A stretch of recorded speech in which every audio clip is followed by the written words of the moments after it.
Warning: the opinions shared on this show are those of free-thinking individuals who, without payment or coercion, chose to be here and share those opinions with the world. This podcast may contain language, opinions, and ideas some people may find offensive and or controversial. Listener discretion is advised.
Again on Red Herring Radio. This is your host B-Dizzle, and this week we will be discussing aliens and UFOs and things of that nature. We'll be discussing Dr. Stephen Greer and his work, The Disclosure Project, and his movie Sirius. We'll also be discussing several interesting and famous UFO sightings and cases. And then we're going to touch on some alleged alien races that are visiting Earth or on Earth right now. Unfortunately, this week we had some technical difficulties, so we lost some of the show that we recorded. That's why the break in the show is fairly early in the show. We had a lot more material before the break that we lost, unfortunately, but I was able to salvage quite a bit of the material we recorded that night, and it turned out to be a fairly decent show, so I hope you enjoy. All right, next up here on Red Herring Radio, we're going to be discussing Dr. Stephen Greer and some of his research and things relating to him. So, Danger, what do you got for us? All right, so Stephen Greer, born June 28th, 1955, is known for a lot of things. He's an activist in the UFO community who has made some rather fantastic claims in his days. He has a project called the Disclosure Project, which has over 500 eyewitnesses, apparently that are government members, who will testify to their first-hand experience involving extraterrestrials. He's also founder of the Center for the Study of Extraterrestrial Intelligence, and he came out with a movie called Sirius. It's a documentary talking about his own work and theories about extraterrestrial life and government cover-ups. Now, Danger, we watched that a while ago, did we not? We did. I remember parts of it. One of the parts that sticks out to me from the video is that he has what are called contact expeditions. And what this is it's a group of about 20 people or so who will go out into the desert, and they have night vision goggles and all this different gear, and they essentially go star watching, trying to see and have contact with these different aliens and stuff like that. And he supposedly is able to have a lot of what are called CE5s. Now, just to break it down for people out there who don't know what a CE5 is, it's a close encounter of the fifth category, and it is characterized by mutual bilateral communication rather than unilateral contact. And so what that means is that both parties involved are attempting to make a conscious and voluntary communication with one another.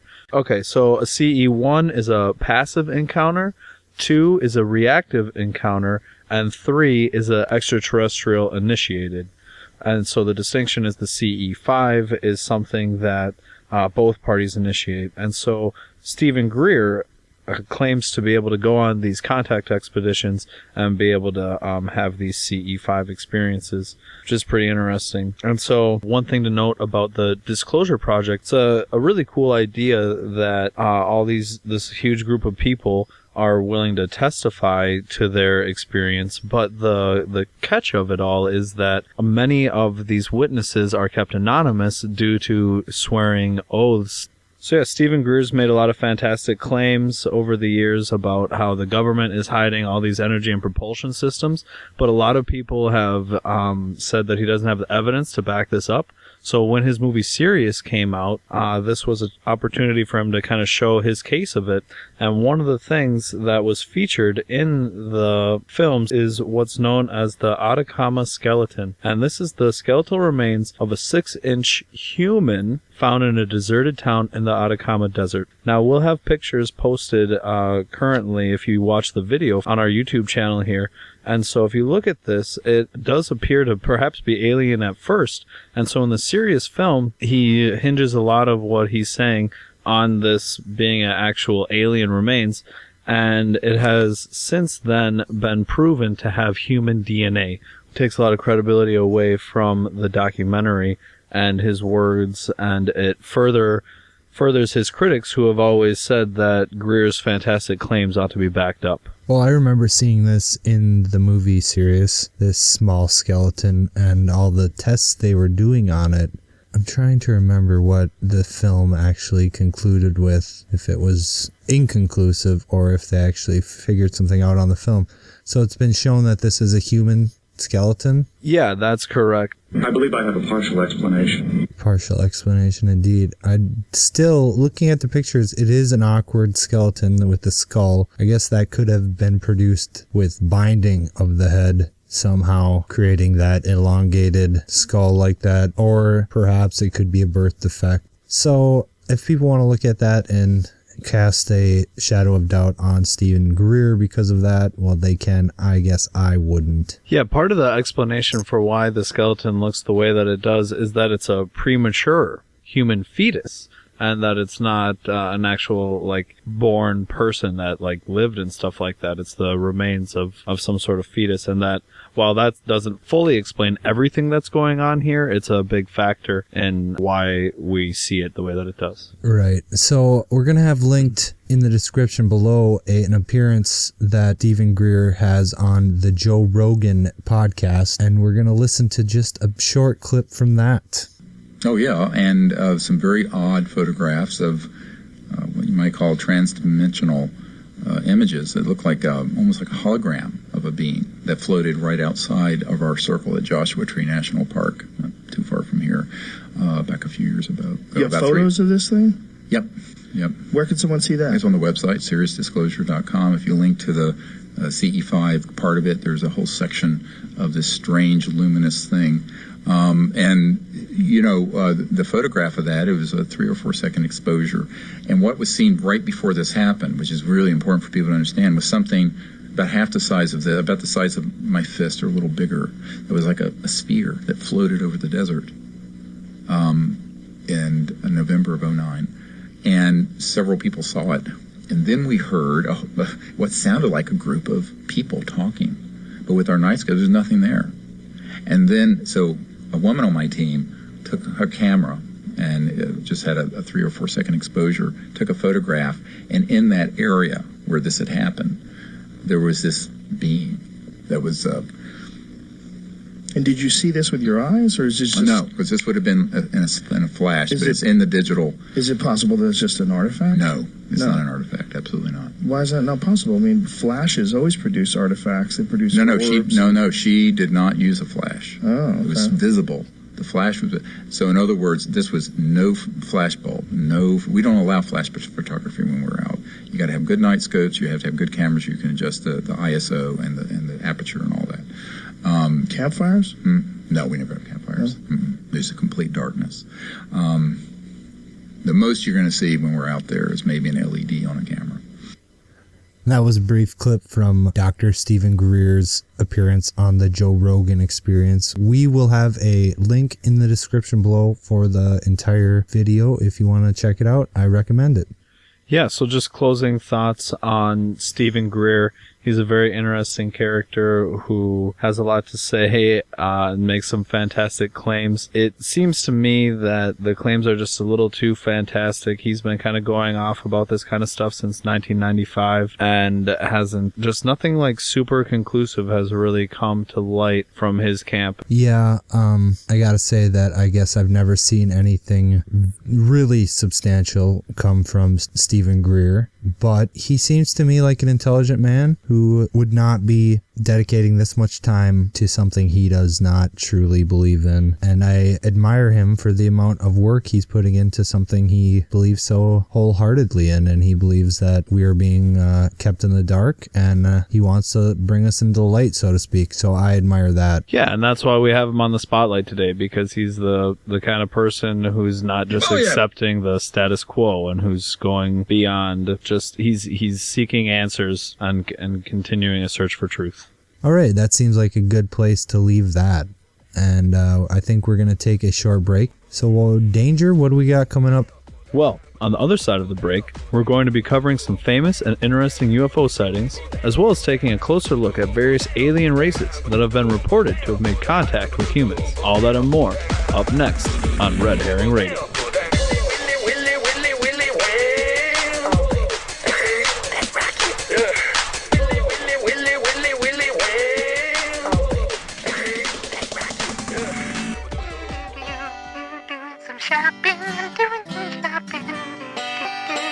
Hello there, ma'am. Well, hello, Sonny. Nice to meet you. My name is Maybelline. Well, hello, Maybelline. My name is Noah Turquoise Jackson, and I'm here today to talk to you about city water. City water, you say? Noah Turquoise Jackson, you dirty polecat. You done corrupted my cousin Cletus with your devil water. He's off getting book learning. What have you done? Now, wait a second. What's your name, sir? My name is Jethro. Clee's my cousin, and ever since you came around, he's been off, been missing from the gator farm for down near 3 weeks now. I've had to work on the gator farm all by myself. The gator farm? That must be hard work. Oh, it's so hard. You seem to have a heavy amount of perspiration accumulated on your brow. You must be parched. Well, it's 110 degrees out here, Noah. Can't you feel the heat? Oh, my goodness. Why don't you have a seat right next to Miss Maybelline here, and I'll get sit on down next to me, son. I'll get you a refreshing beverage. I came here to kill you, Noah. I'm rather parched. I'll sit on down for a minute. Well, all right, here you go. Try a sip of this. What is it? You got some moonshine for me, Noah? Oh, you'll see. All right. That is crisp. You like that, do you? That's refreshing. What is that, Noah? That's the city water. No way. I can't believe it. This is the most enchanting, refreshing beverage I've ever had. It sure is. If you can find out for yourself. I'm Noah Turquoise Jackson telling you to buy city water today. That's refreshing.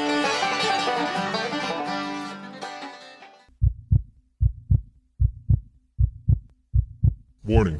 The opinions shared on this show are those of free-thinking individuals who, without payment or coercion, chose to be here and share those opinions with the world. This podcast may contain language, opinions, and ideas that some people may find offensive and or controversial. Listener discretion is advised.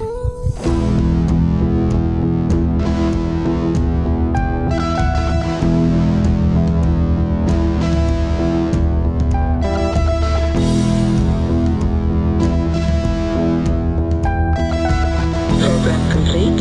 Enter when ready. Broadcasting to you from the land of 10,000 lakes. Welcome back to Red Herring Radio. Red Herring Radio is brought to you by City Water. City Water, now free of spider eggs. The preceding statements have not been evaluated by the FDA. Please do not drink city water. And now introducing our host, B-Dizzle. Thank you very much, Danger.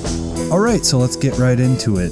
We're going to be starting off here by talking about some interesting and famous UFO sightings and cases throughout history. And I believe we're going to start here with the Battle of Los Angeles. Now, this is a case that comes from 1942 over Los Angeles, California.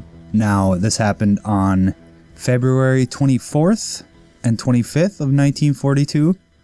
This is shortly after we entered into World War II. And air raid sirens went off in Los Angeles on the night of the 24th, and a total blackout was ordered by the military. It was around 3:16 a.m. Artillery began to barrage this object that was spotted in the airspace above Los Angeles, and they shot at it for nearly an hour, firing 1,400 shells, and they couldn't bring this thing down. Now, it was later said that this was a weather balloon that started this incident, along with what Secretary of the Navy Frank Knox quoted as being war nerves, basically meaning that these people were, the soldiers and such, were antsy and, on edge because they were worried about a Japanese attack. And that theory makes sense to me, as far as we had just entered World War II, Pearl Harbor had already been happened, they're over there on the West Coast, so if Japan were to attack the mainland, it'd be, right there in LA. So for a lot of reasons, that kind of makes sense to me. Is it possible that the weather balloon was destroyed in this huge barrage of attacks? That explains everything! Well, it doesn't really explain everything, because I don't think that a weather balloon was found. I know that during this event, several buildings and vehicles were damaged from apparent shrapnel coming from these shells, these anti-aircraft shells, as well as 5 people died. Now, they died from, I believe 3 of them were auto accidents that happened because of the chaotic event, and 2 of them were associated with heart attacks caused by this chaos. So, to me, I think a weather balloon is kind of an easy write-off. Now, this happened, 4 or 5 years prior to Roswell?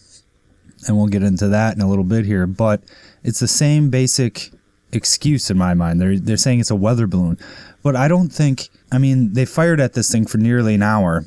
Some reports say here on the Wikipedia, it says artillery fire continued sporadically until 4:14 a.m. So I would say from 3:16 to 4:14, they were firing at this object in the air. And I don't know what kind of weather balloon that we have that could sustain that kind of damage or that kind of attack without coming down. And if they did bring it down, I don't think they would continue to sporadically fire into the air. Now, we have a picture of this event that we will have also a video linked for a CBS news bulletin, radio news bulletin that you can listen to. It's about 3 minutes. Very interesting, talking about the event. I think that if it was a weather balloon, they would have found more. There would be more evidence to show that or prove that. You don't fire at an object in the air with that kind of, a 50 caliber machine guns were used and an anti-aircraft cannon that shot 12.8 pound shells. No weather balloon is going to be able to sustain that kind of barrage unless it's made of some bizarre, possibly alien type material. I don't know. No, it's a good point, and it's just hard to say what was up there. It really sounds like there was a lot of confusion surrounding it. There's even people who, the anti-aircraft shells that would burst in the air, they're caught by the searchlights. There were a lot of people that thought that those were enemy planes. So there was all sorts of stuff going on up in there. Nobody really knew what was going on, and now there's all these varied accounts of what was really taking place. So it's one of those that we're hard-pressed to really make sense of it. Where'd you get that idea? Wikipedia. So moving on here, we are going to next look at the Rendlesham Forest incident. Now this comes from the Rendlesham Forest, which is located in Suffolk, England. This event happened in December 26, 1980, and it actually occurred over a couple of different days here, but the main event we're talking about was witnessed on December 26, 1980 at 3 a.m. and it was witnessed by 2 United States servicemen. They were at RAF Woodbridge, which is a Air Force base there on the edge of Rendlesham Forest, and they witnessed lights above the forest going down, descending into the forest. Now, they thought at first this might be an aircraft that was downed or for some reason having to make an emergency landing, so they radioed it in and got permission to go down there and check it out. And when they went into the forest, one of the servicemen, Sergeant Jim Peniston, claimed to have encountered a craft of unknown origin, and he also claimed to have made detailed notes of the features. He also said that he touched it and that it felt warm. Now, he claims to have ran his hand over some of the symbols that he saw on this craft, and that one of the symbols lit up and it continued to glow with this white light until he took his hand off of it. Now, you can see this account in a YouTube documentary that we found about this incident. We'll have a link for that in the description below. Now, what I found very interesting about this case is just the people that are making the claim. These are men that seem fairly credible. They have, I don't see any reason for them not to be taken seriously in this. Now, one of the biggest pieces of evidence in this whole thing is known as the Halt Memo. This was a report made by Lieutenant Colonel Charles Halt to the Ministry of Defense, and I will just read a brief snippet from this. Early in the morning of December 27th, 1980, 2 United States Air Force security patrolmen saw unusual lights outside the back gate of the RAF Woodbridge. Thinking an aircraft might have crashed or been forced down, they called for permission to go outside and investigate. The on-duty flight chief responded and allowed 3 patrolmen to proceed on foot. Now, I'm not sure... I've read about this. I'm not sure who that 3rd patrolman was. Yeah, they don't seem to mention him anywhere. So that's interesting. The individuals reported seeing a strange glowing object in the forest. The object was described as being metallic in appearance and triangular in shape, approximately 2 to 3 meters across the base and approximately 2 meters high. It illuminated the entire forest with a white light. The object itself had a pulsing red light on top and a bank of blue lights underneath. The object was hovering or on legs. So, from the view they got, they couldn't tell if it was hovering or on legs. Now, this goes a little bit against Peniston's claim that he actually walked up to the craft and touched it. So I would think if he got that close to where he could touch it, they could see if it was on legs or hovering. I think this is just for the report within this document, the Halt Memorandum. Well, let's talk about Sergeant Peniston for a second, because what I think is interesting about his account is that it starts off to say that he claims to have come in contact with it and touched it and made all these notes and stuff like that. But his report that was made shortly after the incident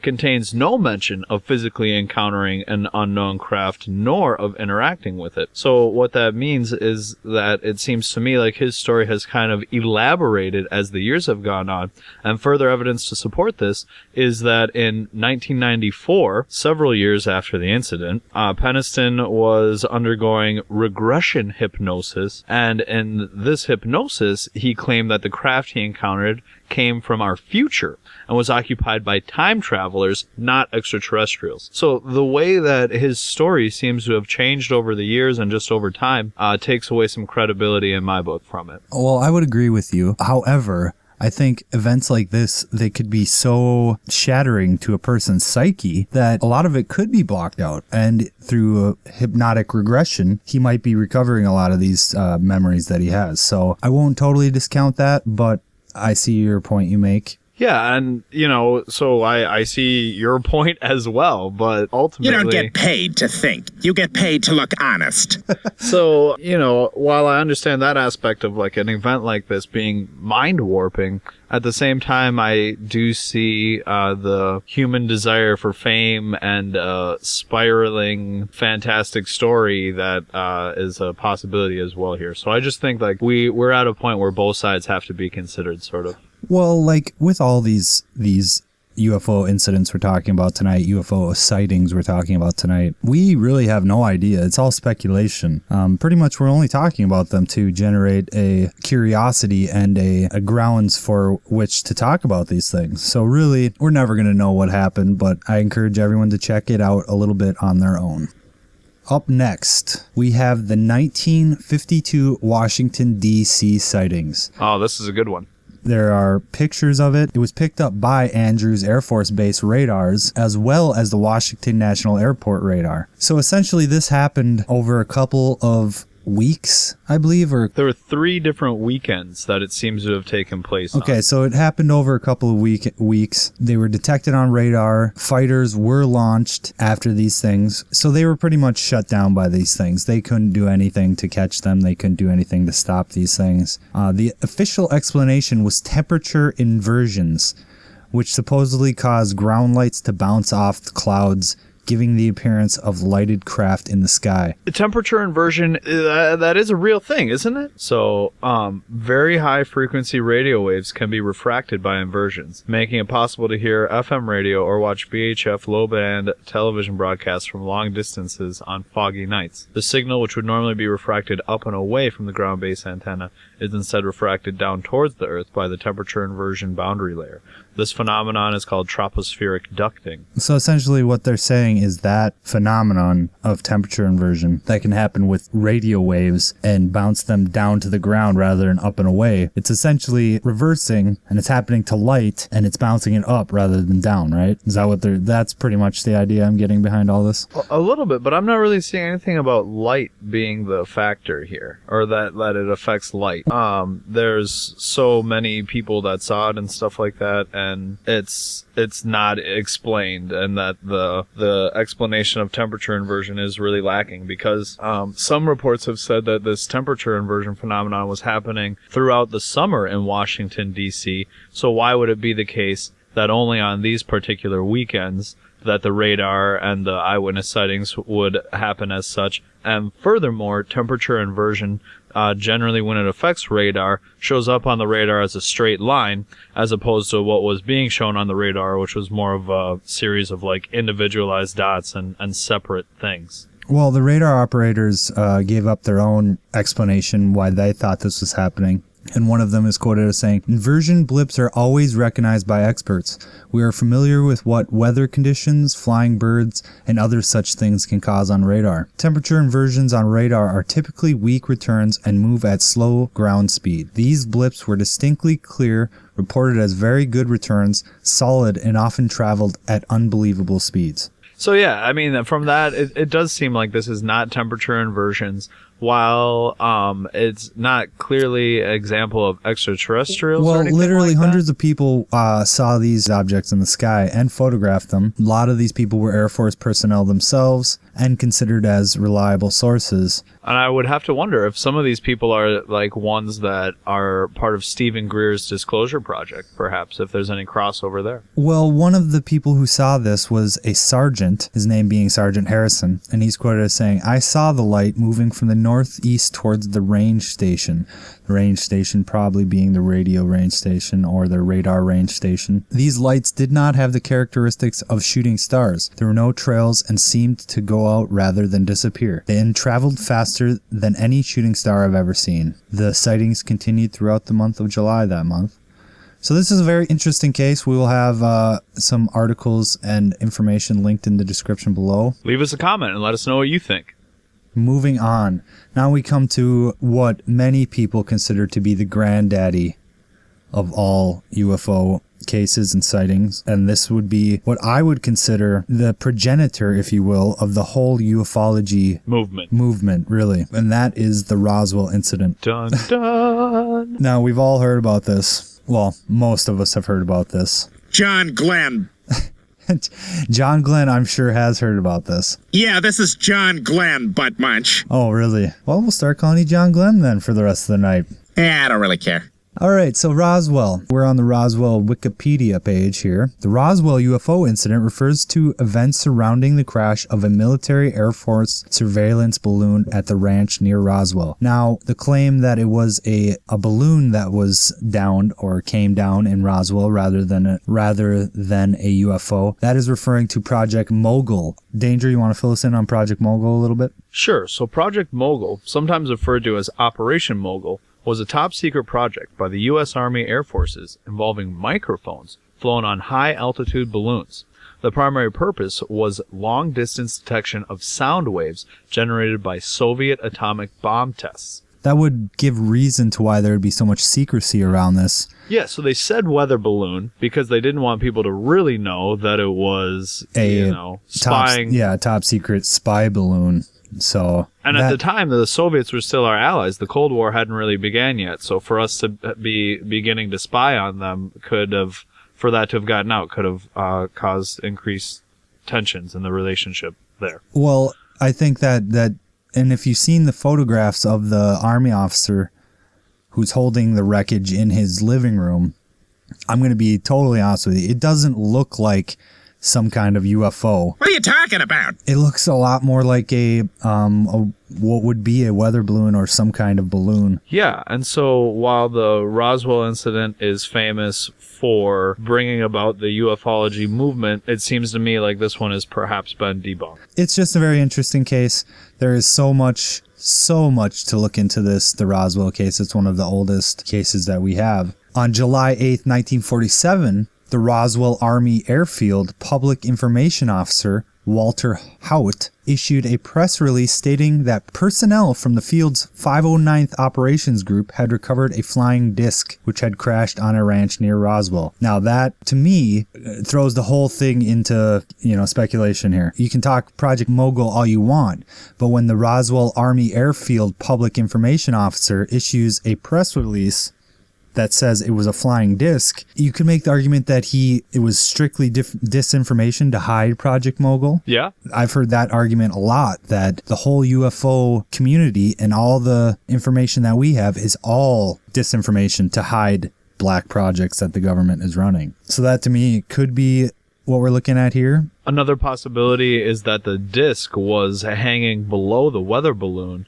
and that it was part of the weather balloon and part of the Project Mogul experiments. That is a possibility as well. And then on June 14th, 1947, William Brazel, a foreman working on the Foster homestead, noticed clusters of debris approximately 30 miles north of Roswell, New Mexico. There's so much information you can look at this. There's so many accounts, different accounts of military personnel and civilians, and we could have an entire 2-hour show just about this topic. We just wanted to kind of touch on it a little bit, hopefully spark some curiosity in you, and try to get people talking about these things. Yeah, just the tip of the iceberg here. Investigate for yourself. Let us know what you think.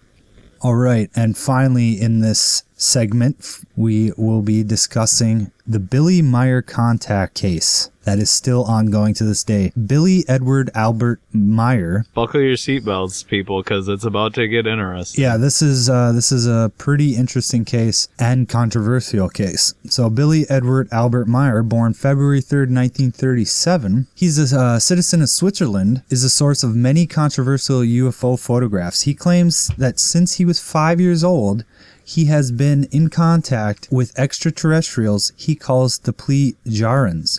Meyer claims the Plejaran look similar in appearance to humans from Northern Europe, and states that the Plejaran homeworld is called Era. It is located in a dimension which is a fraction of a second shifted from our own, about 80 light years beyond the Pleiades, in an open star cluster. The Plejaran were given the name Pleiadians by Meyer up to 1995. What does that mean?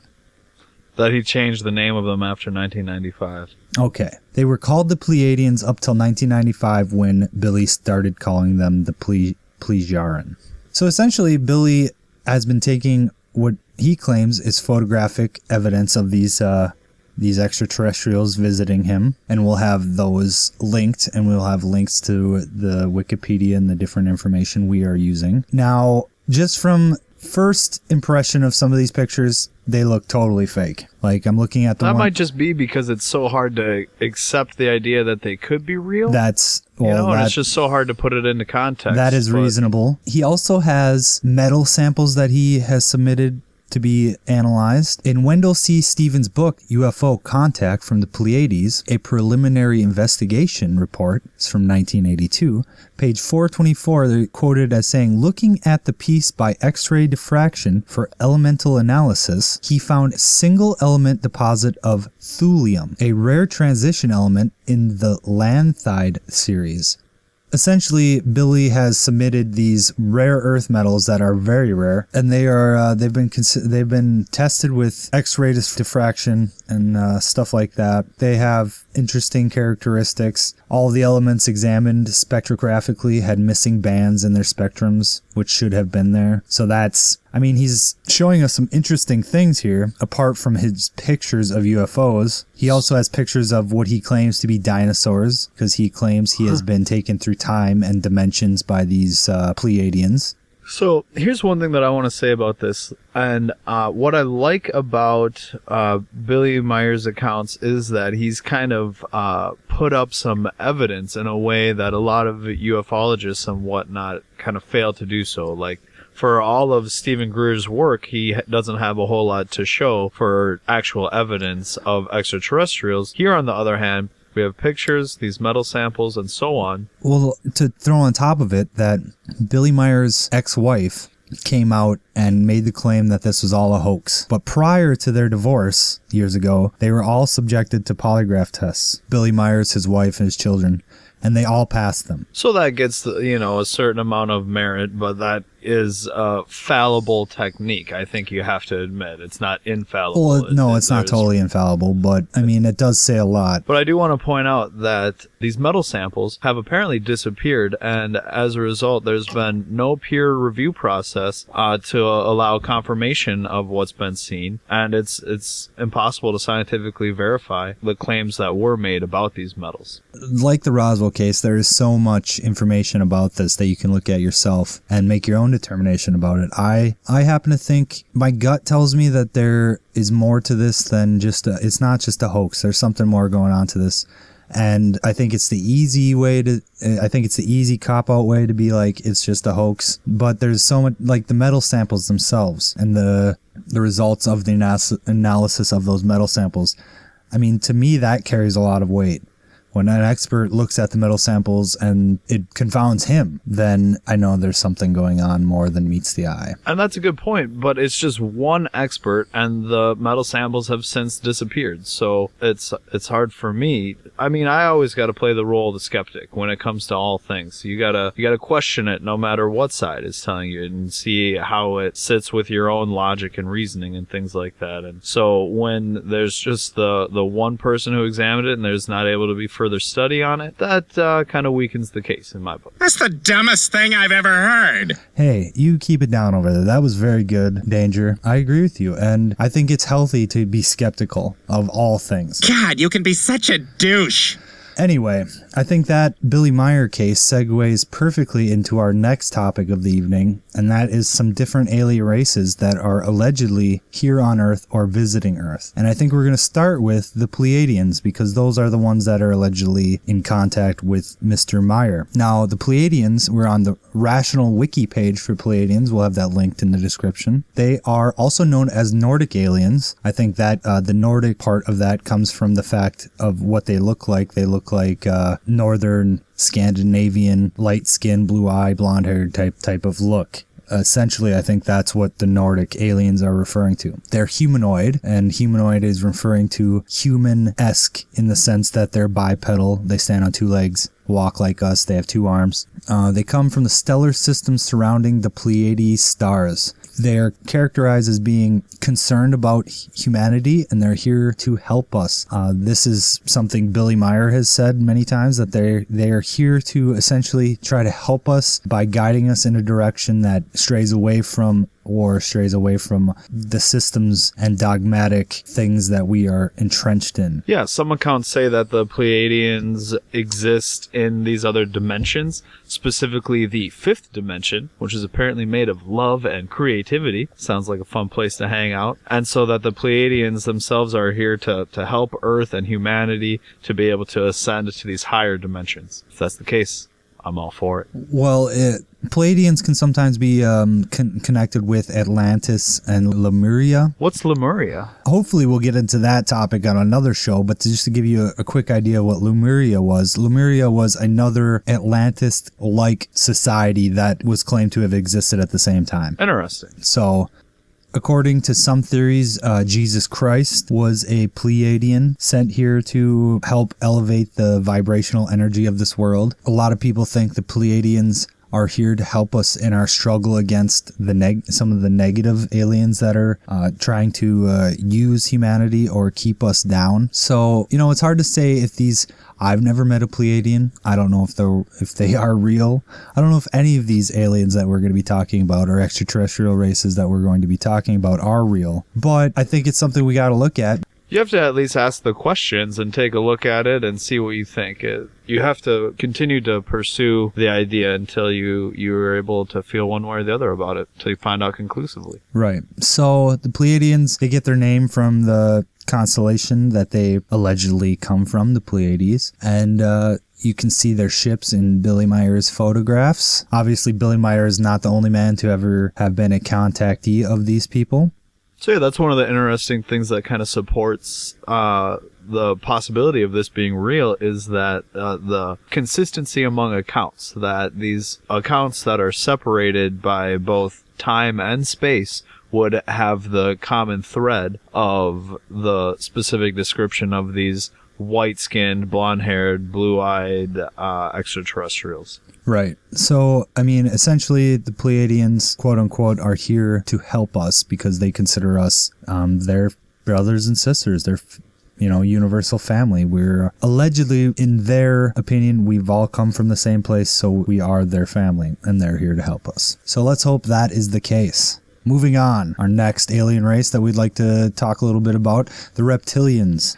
It was made more well-known by a man named David Icke, who some find to be a laughingstock, and some people put a lot of value into what he says. I have listened to a couple of his lectures. They can be quite extensive. He has some, much of the case against David Icke is that he holds these 10-hour-long lectures, and he charges people a lot of money. Now, personally, I understand to some degree needing to charge for these things because a person has to live. They have to be able to pay their bills. And if he's spending all this time traveling around, researching these things, holding these seminars and lectures, then he's not necessarily doing it to be greedy, but he needs to make some money to fund these things. I understand that. I'm sure he makes much more money than he needs to fund the lectures and stuff like that, but let's not get sidetracked here. Let's move back to the reptilians.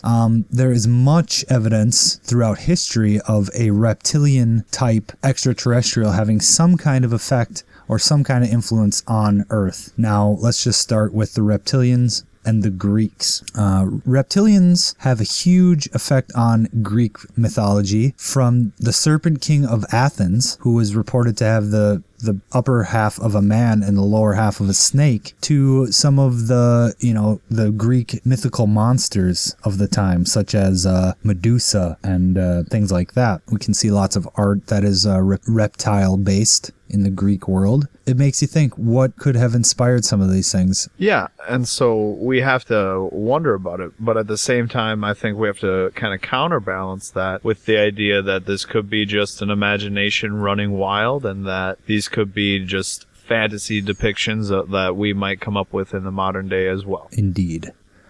All right, next up we got the Mayans of Central America and their culture and art that depict reptilian-esque humanoid creatures. A lot of people associate like the pyramids the Mayans created with the reptilians, and that goes back to like an Egyptian thing too. A lot of the reptilian argument is that they have been here for thousands of years directing mankind. A lot of the New World Order conspiracies are centered around a reptilian agenda, that the controlling people of this world are either hybrid reptilians or reptilians under a mask, so to speak. So, but we look at the ancient world, we see these depictions of reptilian-esque creatures who are referred to as the serpents of wisdom, right? Absolutely. And the stories, so the legendary Mayan story of Gucumat speaks of serpents of wisdom enlightening the people and sometimes even devouring the young. That a lot of that in the UFO community, a lot of the people speaking about reptilians, one of them being Alex Collier, he is apparently a contactee of the Andromedans. Now, we're not going to be talking about the Andromedans tonight, but he claims to have knowledge that reptilians are here on Earth living underground, and that many of the people that go missing in the world every year are actually victims of these reptilians, and they are taken underground, eaten. Apparently, the chemical reaction in our bodies when we go through a heightened level of fear, that is almost like a drug to them. So what they do is they'll take one of these people, induce as much fear as possible, and at that height of fear they'll kill them and devour them, and that extra adrenaline and those chemicals in our body that cause that is like a drug to them, and they thrive on such things, apparently. That sounds terrifying, and it makes an interesting connection to the BEKs, who perhaps also were trying to inspire fear. So maybe there are a whole bunch of aliens out there that just get off on human fear. That'd be weird. Possibly. And to go back to Central America and the reptilians, we also have the Aztecs, who have the god Quetzalcoatl, who is the feathered serpent. Winged bird, baby. The winged bird, yes. The feathered serpent, Quetzalcoatl, was worshipped as a deity and was first documented in the early classical period between 400 BC and 600 CE. So all throughout Latin America and Southern America, we have myths of reptilian type gods. But then we look to the Far East and China. You look at all the dragon themes that surround China. Dragons are one of the predominant themes within Chinese mythology and culture. I always thought that may have come from like the sea serpent stories kind of run wild, and that's where that sort of folklore came from. Well, in Chinese mythology, we have the 4 dragon kings, and each of the dragons was king of one of the cardinal directions. So we could have it based upon the sea serpents, but these were not just associated with the sea.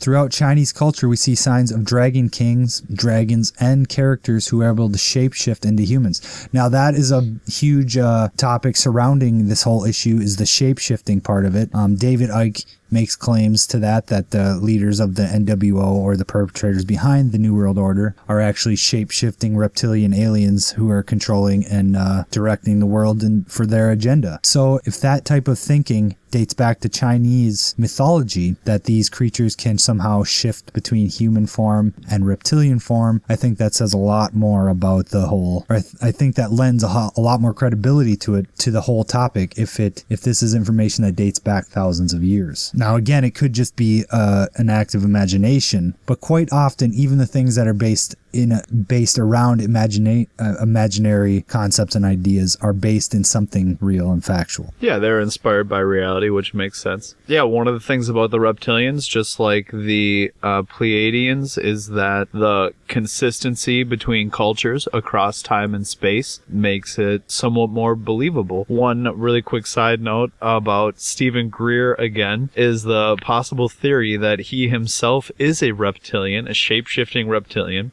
There's pictures that show his tongue and possibly that it's like slitted like a serpent's tongue. There are many videos out there of different quote-unquote people within power. I've seen several videos of Hillary Clinton or the first President Bush or any number of politicians. You can find videos out there that claim to be evidence of their eyes, of them losing control in that moment and kind of shifting back for a second to reptilian form, whether it be their eyes or they claim that sometimes you can see scales forming.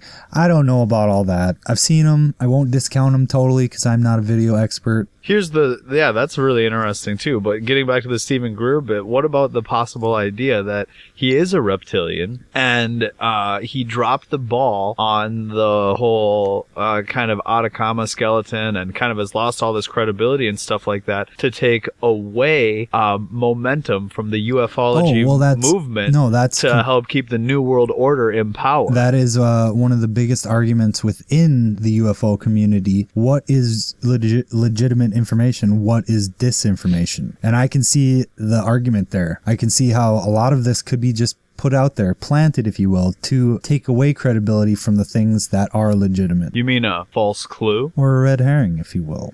Next up, we have the mantis beings, sometimes also known as the Ancient Ones.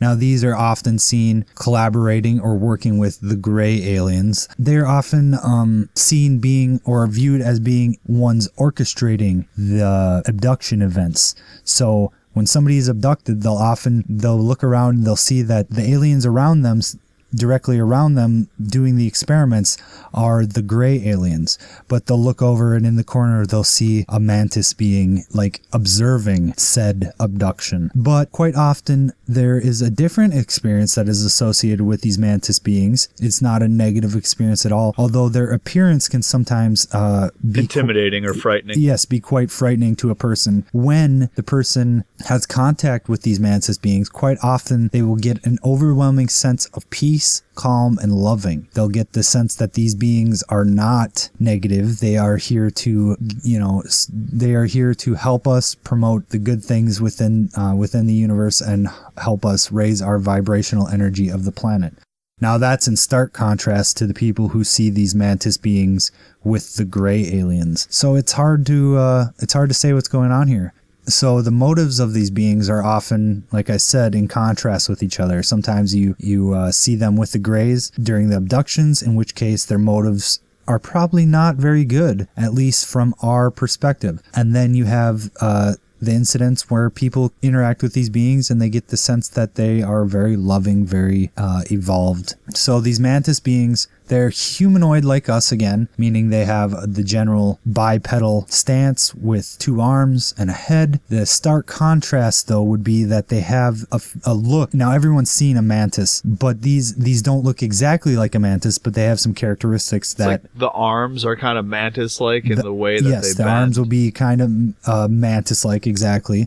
And they will have a head that is somewhat mantis-like. Now, some of the pictures I've seen, you could compare a mantis being's head to that of a gray, but the mantis being's head is not quite so rounded. It's more of a triangular shape. It looks more like a mantis, like the insect mantis. They're quite often 6 to 7 feet tall, skin color ranging from light gray to gold, and these are allegedly some of the most ancient extraterrestrials within our galaxy, according to people who have contacted these things and know or have had some kind of interaction with them.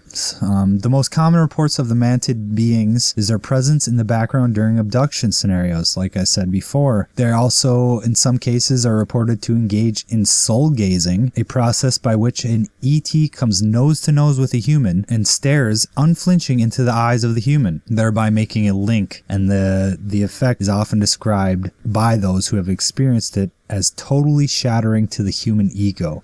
So essentially, I think what they're doing is peering into the person's mind, breaking past that wall of the ego and finding the true inner self, the soul, if you will. Well, so, I mean, it sounds like that has a negative effect on the person. So again, we have this kind of conflicting reports about whether or not the mantids are here with good intentions or a harmful will. It's hard to say. Well, I guess we'll never know. Or we might never know. We may never know. We may never know.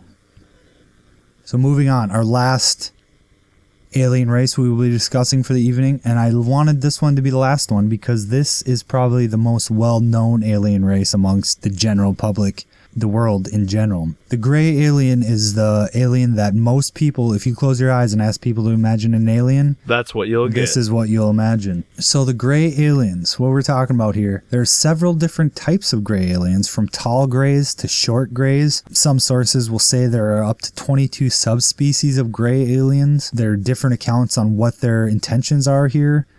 I've read stories that claim that some of the species of greys are actually a species of alien that does not exist within this physical realm, and they have to come inside of these fake bodies, as that alien race calls it, fake bodies, to exist within this third dimensional universe. So in a sense, in that circumstance, the gray alien is nothing more than a husk for this other alien race that comes inside of that and uses them to do things within the universe. That's a really interesting idea. I never heard of that before. Other accounts say that the greys are a cloned species made by the reptilians to be their workers and be their servants. So the greys essentially abduct us and do experiments on us for the reptilians.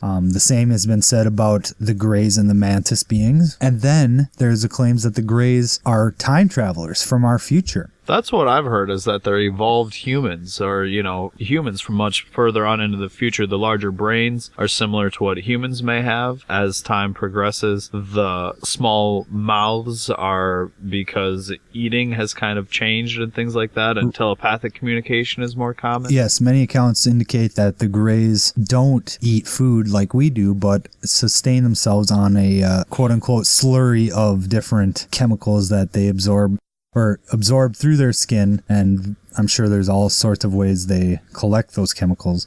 A lot of people theorize that that's why they mutilate animals and abduct people to harvest certain chemicals from our glands. Oh, another idea about them being time travelers is that, like, far off in the future, the human race is, like, it's been super cloned and all of this, and that they're coming back in time, abducting people for their sperm and eggs and blood and all these different things to help fill in the missing DNA gaps that have been created through all this cloning that takes place in the future. Oh, heavens, yes. Well, I think that's probably one of the most sound theories in my opinion. There are so many different theories out there about what these aliens are or what they're doing. The overwhelming amount of cases show that they are not friendly to us. At least they don't have the same type of emotional tendencies that we do. I wouldn't necessarily say that they're doing it to be hostile, but they just don't have the empathy that we do. Like, it's like a cold, uncaring apathy. Yes. So when they're abducting a person and doing these painful experiments that sometimes happens, I wouldn't necessarily say they're doing it to be mean, but they just they don't care. I would say it's akin to us, going out there and taking a bear out in the wild. If we go out there with our tranquilizer guns and we chase down a bear through the woods and we trank him and then we tag him in the ear, I'm sure that's a pretty traumatic experience for the bear. He doesn't understand what's going on. He thinks he thinks it's this horrible event, and it probably is to him. To us, it's no big deal. We're just going out there to track this bear so we can study it, and we know we're not really doing any physical damage to that bear. But how do we know that we're not causing some kind of psychological trauma to the bear, which I'm sure we are? Yeah, that sounds like a good analogy for what may be happening. Now, the Greys are also the race that was apparently recovered in Roswell. The bodies that are allegedly recovered there were gray aliens. Greys are the most prevalent species that you can find out there as far as cases and encounters go with them. And that extends into the different paintings and art and artifacts and things like that. There's more things like that depicting the Greys. Absolutely. Than other and then you look at things in the modern age, like the movie Paul. I think we both seen. I've seen that. Yep, I think I've seen Paul with Seth Rogen as and the Seth voice Rogen actor. And the guys from Hot Fuzz and Nick Frost and Simon Pegg. And they made a comment in that movie that I believe it was Nick Frost said, "You look too much like an alien looks out of," or whatever. He looked too perfect or something. He says something to that degree. And Paul replies and saying, "Well, that was deliberate.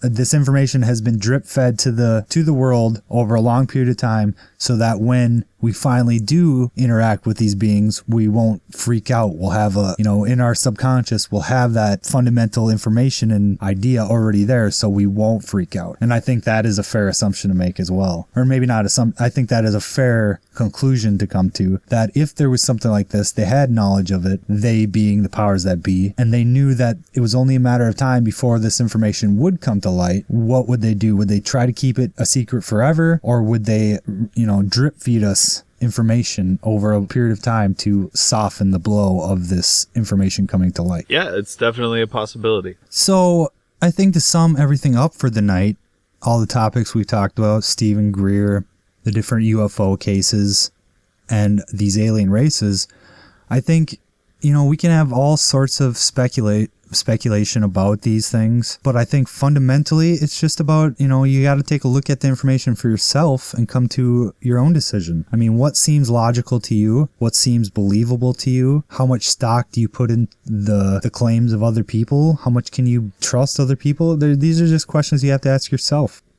So with that, I think we'll end the show there. I want to thank everybody who joined us tonight. Thank you, Danger and Natrix, for joining me here on the show. We're going to be taking the next couple weeks off. We have some things we have to take care of in our own personal lives, and we'll be back, though, in 2 weeks with another wonderful show. I want to thank everybody who left us a comment on the last video, and I want to thank everybody who has subscribed and helped support this show. This has been an interesting project we have undertaken, and I want to thank everybody who has shown us support. For Wally, Danger, Walberg, the Natrix, I'm your host, B-Dizzle. We'll see you next time on Red Herring Radio.